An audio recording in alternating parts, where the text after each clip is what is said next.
in Mago Reddit. Today's story is My mother tried to sell my sister to my millionaire husband after years of mistreating me. Her 5-year plan ended in jail.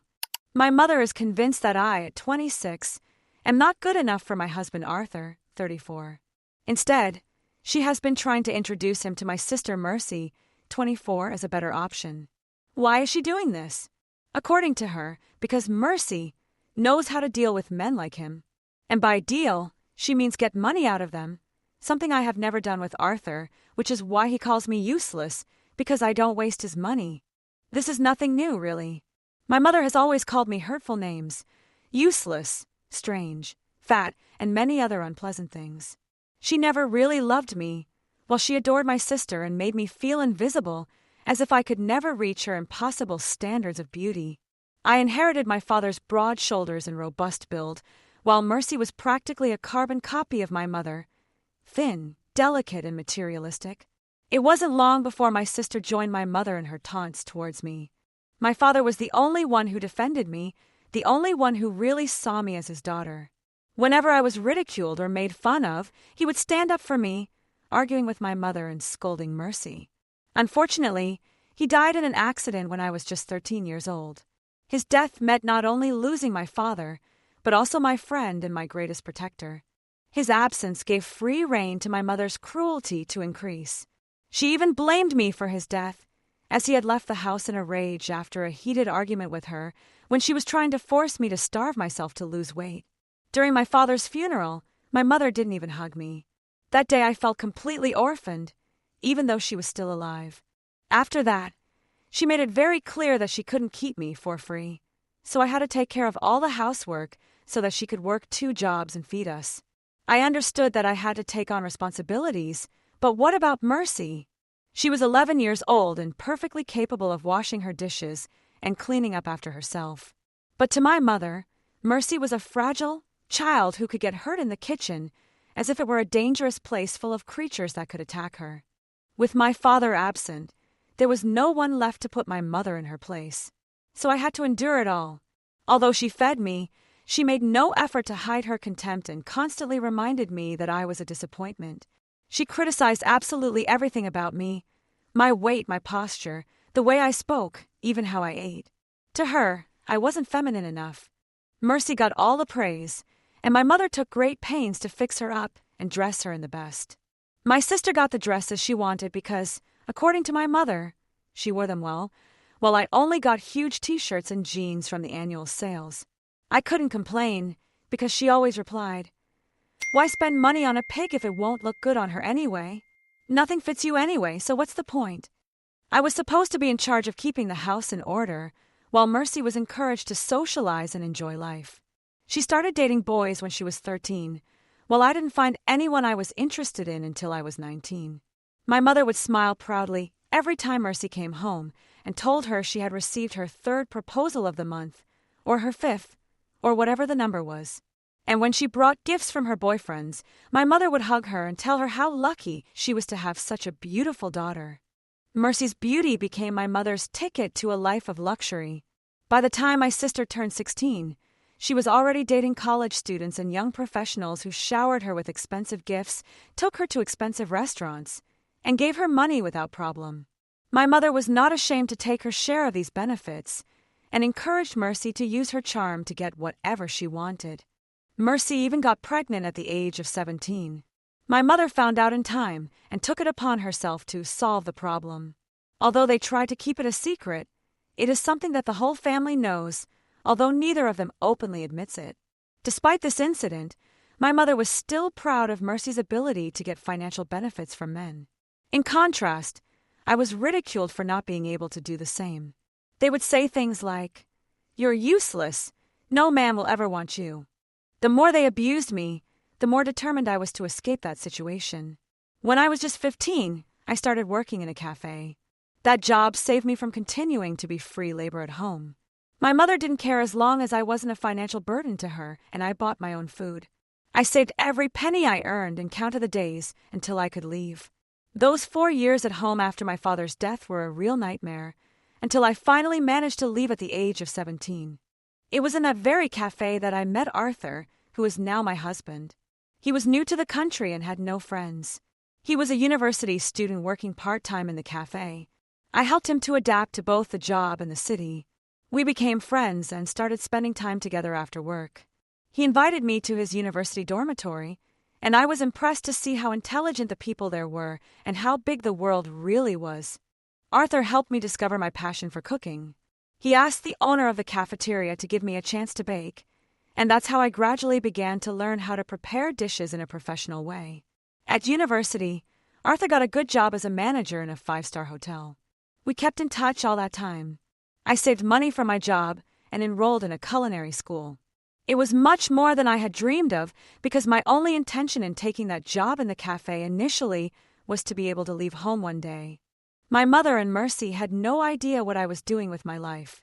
They thought I was just a cook since I posted photos of the dishes I prepared. They didn't know how much I earned. They just assumed I could barely make ends meet. That was better for me. That way they didn't ask me for money. While Mercy kept changing boyfriends and leaving them penniless, and my mother enjoyed the benefits, I was building a life completely away from them. I didn't keep in touch with either of them. Only once a year did my mother call, and on one of those calls she asked me if I was dating anyone. I told her that I was in a relationship with my ex-coworker from the cafe. They assumed he was some worker with financial problems, maybe a waiter, and they laughed at the idea that I could get someone valuable. So I let them believe what they wanted.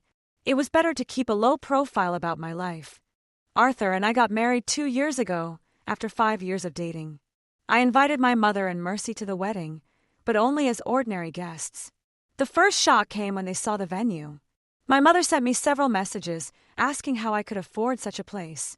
Then she assumed I was spending all my savings on it.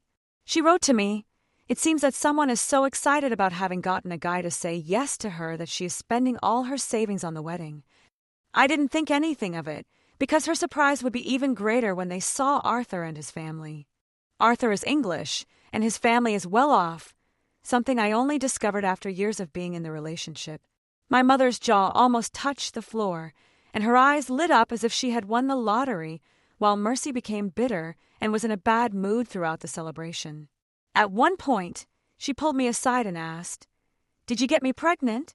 I was taken aback by her question and just stared at her. Those were her tactics, not mine.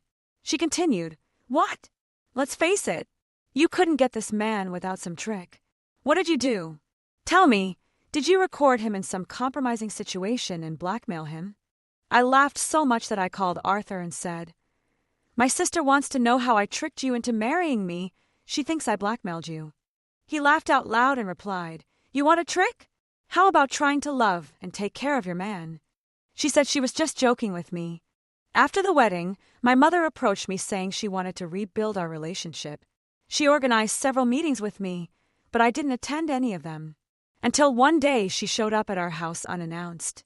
She was impressed by the interior decoration and the luxuries, but she was still disappointed to see me in my baggy t-shirt and pajamas. She said to me, "Your husband is in a good financial position. Why don't you wear nice clothes? Why don't you let him spoil you?" I replied, "I don't need him to support me. I can support myself." She showed no interest in asking about my job and instead was surprised to learn that I was still working despite being married to him. She suggested that I take on a secondary role, that I enjoy myself, and let my husband support me. I said, "Thanks for the advice, but no thanks."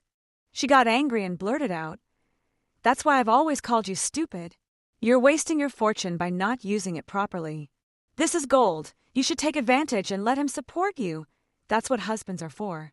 I ignored her, but she exploded and said to me, "If you only cared, you would help me a little. But no, you only think about your stupid pride." She tried to manipulate me into taking money from my husband and giving her a share. I replied firmly, "I'm not Mercy. Don't expect that kind of behavior from me." She stormed out of our house, shouting, "You don't deserve to be Arthur's wife. My daughter would make a better wife for him." Since then, she has become increasingly bitter. At first, I took it as her typical nonsense, but now I feel that this goes beyond simple words. A month ago, Mercy showed up at Arthur's office at the end of the day, just when he usually leaves.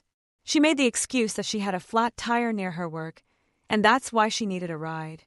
He told her he would be working late. She insisted it could wait, He was wearing a dress with a high slit and plunging neckline, as if he'd come from a bar. He asked her for a ride and said, "Your car is here." She stared at him, and when he added, "Don't worry about paying, it's already been taken care of," she simply walked away. After Mercy left, Arthur called me immediately and told me everything that had happened. It was funny, but also worrying. I mean, it's not a good thing when your own sister pursues your husband, is it? You never know what might happen. And it's not just that. Last week, my cousin got married. Arthur and I attended the wedding. Mercy arrived in a totally inappropriate dress, showing too much cleavage. She blatantly flirted with Arthur when I wasn't around and even asked him to dance. Although he firmly rejected her, for me it was too much and I didn't want to let it go. I pulled her aside and made it very clear to her that her behavior was unacceptable. She laughed and called me insecure. She said to me, "Have you ever seen the men I've rejected? They're better than your husband. Why would I be interested in a man who's already with someone else?" I replied, "If you've rejected better men, I don't understand what you're doing here, wasting your time with him when he's clearly not interested in you."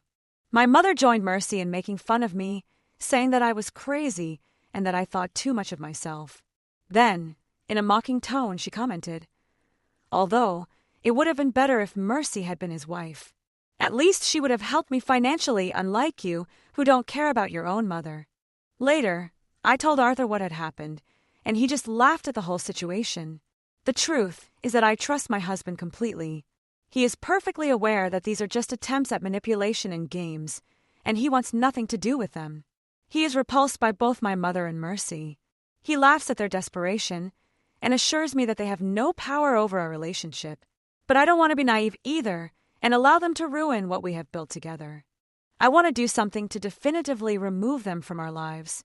I have already cut off all communication with them. Except for the occasional family gathering, we hardly see each other. What else can I do to set limits for them? I am looking into legal options, of course. I am not interested in suggestions about places where people disappear without a trace.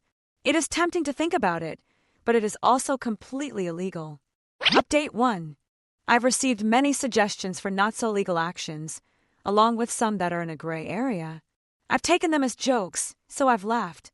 But some are disturbingly disturbing because it seems like someone has been seriously considering them. Anyway, here's what I did. Mercy's narcissistic behavior reached new extremes every day. She created fake profiles exclusively to harass Arthur. She even sent him inappropriate photos with her face hidden, but her distinctive neck tattoo clearly visible. We reported all those profiles on the platform. Then I called her to confront her and tell her a few home truths. She denied everything, saying that my husband probably had many female admirers. She called me paranoid for blaming her for everything. I replied, "Sure, and what a coincidence that all those women have exactly the same tattoo as you, right?" Her excuse was that maybe her ex-boyfriend had manipulated her photos to get back at her, trying to cause family problems. Her justifications were completely ridiculous. I knew it was her, and I had to do something about it. Arthur's 35th birthday was approaching. I decided it was time to put a stop to her shameless pursuit of my husband once and for all. If she wanted to play dirty, I was going to confront her with her own tactics. I organized a big birthday party, inviting both families, close friends, and of course, my mother's boyfriend, who we could describe as her sponsor. He was a man in his late 60s who had been showering her with expensive gifts since they began their relationship, as well as paying for many other things for her. You know, a man who financed her lifestyle. What he didn't know was that she was just his latest source of income. Don't be surprised that my mother is still in the romance market. She is 55, but looks no older than 40. She keeps herself impeccable thanks to her boyfriend's pocket money, all to look attractive to her other, less official suitors. The party was splendid and everything was so beautiful that, at the last moment, I felt bad about what I was about to do.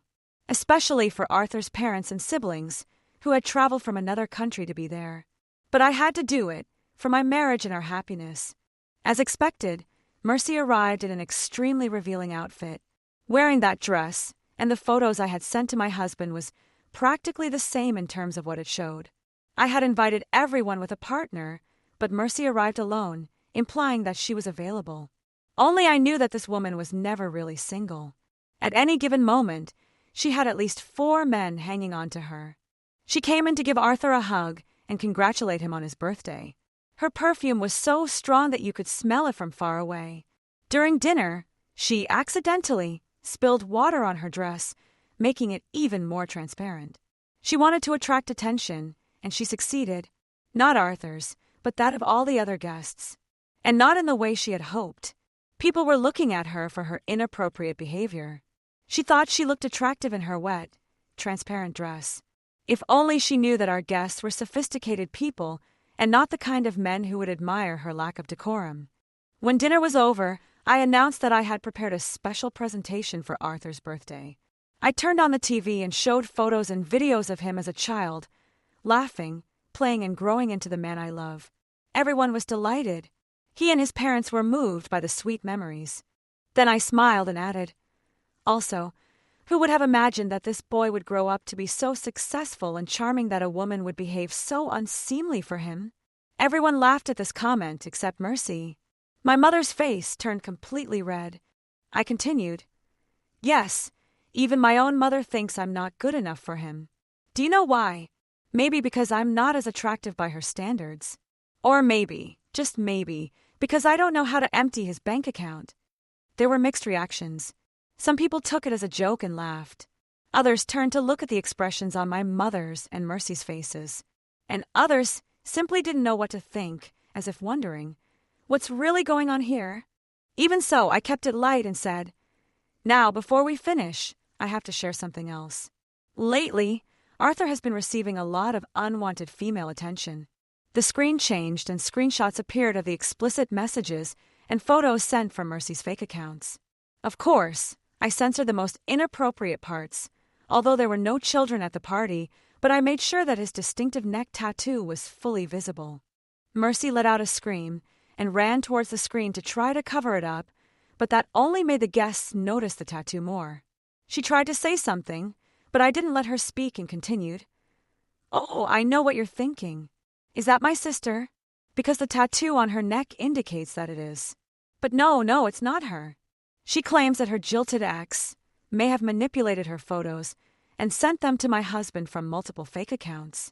After all, she considers herself too beautiful to fall for her sister's husband. I mean, yes, look at her perfect figure, her flawless skin.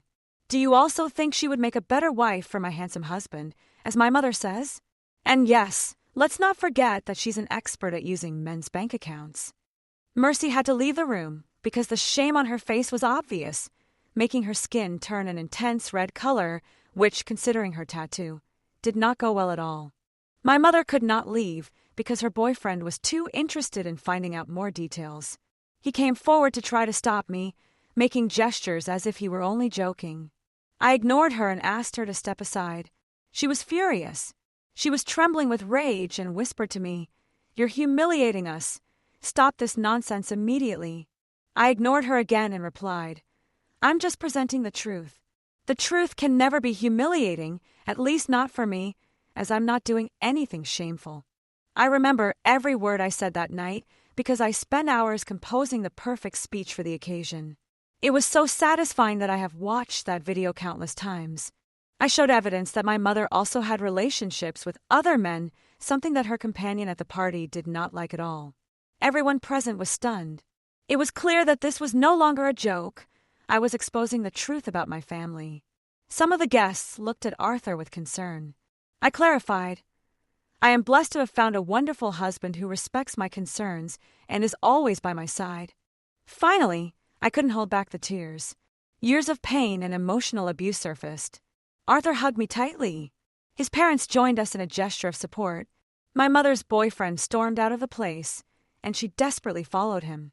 Fortunately, after that tense moment, the party continued as normal. Arthur's parents even thanked me because they told me that birthday parties in England are usually quite formal. They serve cake and snacks, but there is rarely any live entertainment. So, despite all the drama, they found the situation interesting, although they regretted what my mother and sister had put me through. They were outraged at them because we had told them my story in detail. The fact that they thought they could get money from Arthur or his family seemed completely unacceptable to them. Arthur and I felt we had achieved a victory. If public humiliation was the only way to keep them out of our lives, we were willing to accept it. Some relatives contacted me to offer their support. They were horrified at the idea that my own mother was trying to destroy my marriage just for financial gain. A week later, I received a message from my mother's boyfriend. He wanted to meet with me, and I accepted. He got straight to the point. After the party, your mother and your sister tried to convince me that you were mentally unstable, that you were just looking for attention, and that you were on medication. I know it's not true, but how much of what you said that night is really true? What they said about me didn't surprise me. It was typical of them. And what do you think? I asked him. He replied, I think I'd like to hear the whole story. I took out my phone and sent him a link to my first post in this thread. I said, I'm not going to defend myself. You can read this and decide for yourself. Yesterday, he called me again and said, I ended my relationship with her, you were right. Your mother considers boyfriends and husbands to be simply money-making machines.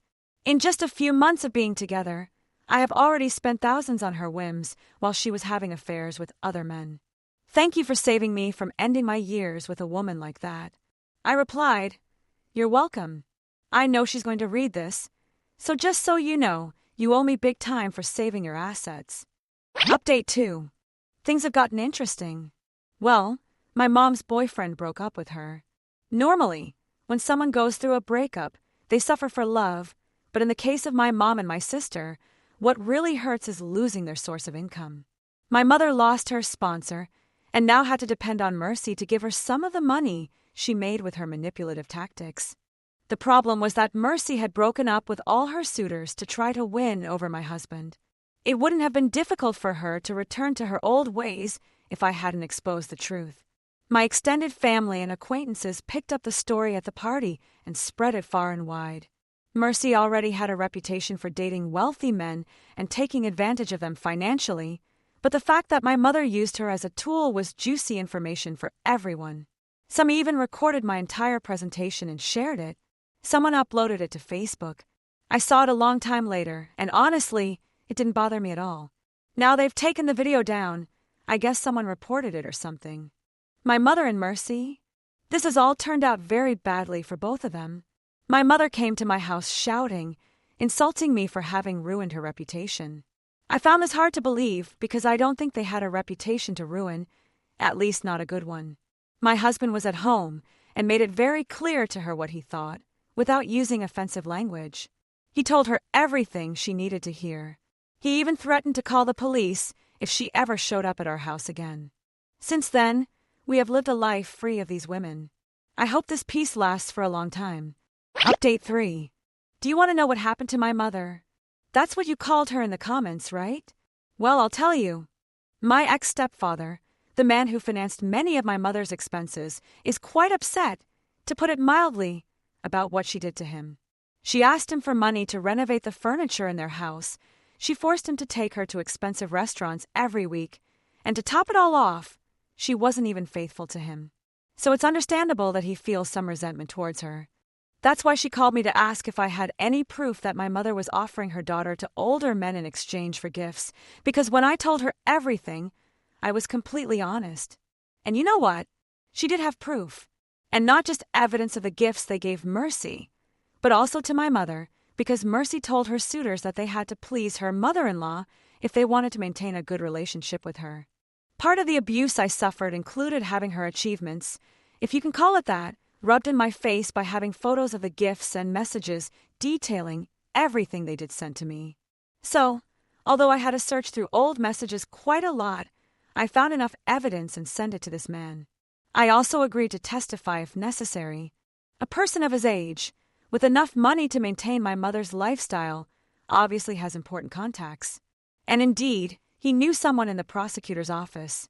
So an investigation was launched against my mother with surprising speed, at least compared to how long normal judicial processes usually take.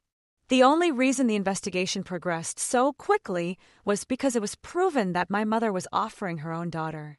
It's amazing what an angry person with money and the right contacts can achieve in such a short time. During the trial, it was proven that my mother helped Mercy find these men. And although there was no direct exchange of money for intimate favors, there were numerous gifts. On a couple of occasions, these men even gave my sister money for different reasons. It was not a typical case of brokering, but it was serious enough for my mother to receive a 5-year prison sentence. I testified about what was happening at home, about how my mother treated me and how she treated Mercy. I also confirmed the authenticity of the messages I received from my sister, which proved everything they were doing. Mercy was crying her eyes out and begging for our mother not to be taken away after the sentence was read out, while my mother was shouting at her to be quiet because her own text messages had got her into this situation. After that, Mercy tried to blame others for everything that had happened to our mother, but we told her to keep quiet. Then she tried to push us, but a court security officer was present and she was arrested for contempt. She was held in custody for 24 hours. That night we slept soundly, knowing that, for at least one full day, we would be free of them both. Even so, we applied for a restraining order against Mercy. However, for the last 2 weeks, we haven't had to use it. She must be busy trying to cover the expenses of my mother's house because if we understand work as getting money from wealthy men, then she is now unemployed. I'm considering taking a break from these publications, so this will be the last one for now. The only reason I might come back would be if my mom got out of prison and decided to join a biker gang or something. But that will be 5 years from now, and who knows what my life will be like by then.